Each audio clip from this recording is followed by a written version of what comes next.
RPR recording studio की शानदार प्रस्तुति। घास कटई का कई का बहाना मिलेला यार सा गैठा रोजाना की भलौले देत में है गई की भलौले देत में के ललिया हां के ललिया कनवलिया हरे लोगों न खेत में के ललिया कनवलिया हरे लोगों न खेत में घास कटई का कई का बहाना मिलेला यार सा गैठा रोजाना की भलौले देत में है गई की भलौले देत में के ललिया हां के ललिया कनवलिया हरे लोगों न खेत में के ललिया कनवलिया हरे लोगों न खेत में।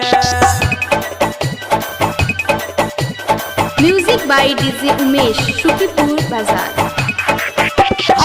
केस छो फूलल गल छो फूलल अपन छोरी सहबौगे तोहर खेला सब झमेला तोरा बापू से कहबौगे तोरा बापू से कहबौगे।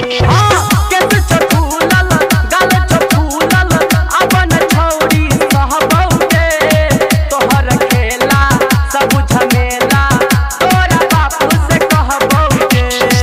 बस में रखबौ पेट में है गई बस में रखबौ पेट में के ललिया हां के ललिया कनवलिया हरे लोगों न खेत में के ललिया कनवलिया हरे लोगों न खेत में।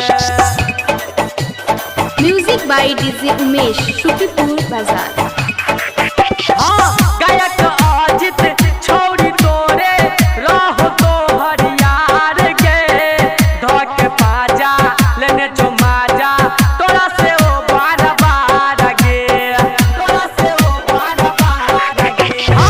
गायक अजित छोड़ी तोरे तोहर छलो ओ यार गे धक पाजा लेने जो माजा तोरा से ओ बार बार गे। हम प्रकाश रहै छौ वेट में हम प्रकाश रहै छौ वेट में के ललिया हां के ललिया कनवलिया हरे लोगों न खेत में के ललिया कनवलिया हरे लोगों न खेत में।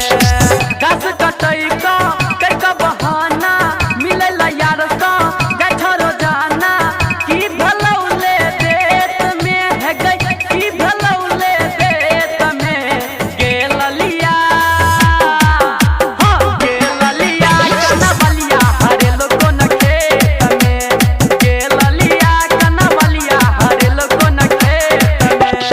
आरपीआर रिकॉर्डिंग स्टूडियो सर्दी सुंदरपुर।